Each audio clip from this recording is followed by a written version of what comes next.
Beauties இன்றைக்கி என்ன tips பார்க்கலாமா? இன்றைக்கி நமக்கு நகம் பட்டு பட்டுன்னு உடையிறதுக்கு என்ன டிப்ஸுன்றதை நம்ம இப்போ பார்க்கலாம். அந்த மாதிரி உடையாமல் இருக்கணும்னா நம்ம என்னென்ன பண்ணலான்னு பார்க்கலாம். நம்ம ஃபுட்லேயும் கொஞ்சம் நீங்கள் கால்சியம் அயன்லாம் கொஞ்சம் நல்லா எடுத்துக்கோங்க. அதெல்லாம் கொஞ்சம் ஹெல்த்தியாக இருந்துச்சு நமக்கு அப்படின்னும் போது நகம் உடையாமல் இருக்கும். அதே மாதிரி வீக்லி ஒன்ஸ் வந்து நீங்கள் வந்து நெயில் பாலிஷ்லாம் ரிமூவ் பண்ணிவிட்டு லெமன் இருக்குது பார்த்தீங்களா, அதனோட தோலை வந்து நல்லா வந்து நகம் ஃபுல்லாக போட்டு நல்லா தேய்ச்சிட்டு ஒரு 5 மினிட்ஸ் விட்டுட்டு வாஷ் பண்ணிக்கோங்க. இந்த மாதிரி வீக்லி ஒன்ஸ் வந்து 2 கூட பண்ணலாம். நீங்கள் பண்ணிவிட்டு வந்தீங்கன்னா உங்கள் நகம் நல்லா ஸ்ட்ராங்காக இருக்கும். அதுக்கேற்ற மாதிரி கூட வந்து நீங்கள் வீக்லி ஒன்ஸ் இல்லை 2 வந்து என்ன பண்ணுறீங்கன்னா ஒரு பவுல் வந்து எடுத்து வச்சுக்கோங்க. அதில் கிளிசரின் ரோஸ் வாட்டர் விட்டுக்கோங்க. அது கூட வந்து ஹைட்ரஜன் பெராக்சைடு வந்து மெடிக்கல் ஷாப்பில் எல்லாம் கிடைக்கும். அதையும் வாங்கி எல்லாத்தையும் ஈக்குவல் குவான்டிட்டியில் 2 ஸ்பூன் அளவுக்கு எடுத்து அதில் போட்டுட்டு நல்லா ஒரு காட்டன் எடுத்து அதில் டிப் பண்ணி நெயிலெல்லாம் நல்லா வந்து நீங்கள் அதை இது பண்ணிவிடுங்க.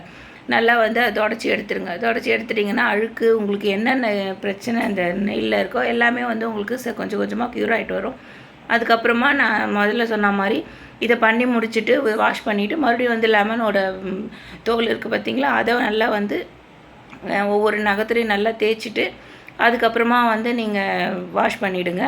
இந்த மாதிரி வந்து வீக்லி 2 பண்ணிட்டு வந்தீங்கன்னா உங்களுக்கு நகம் பட்டு பட்டுன்னு உடையாமல் நல்லா நகம் பார்க்குறதுக்கு ஒயிட்டாக நல்லா அழகாக இருக்கும். இந்த டிப்ஸ் உங்களுக்கு சூப்பராக இருக்கும். ட்ரை பண்ணி பார்த்துட்டு எப்படி இருக்குன்னு சொல்லுங்கள். பாய்.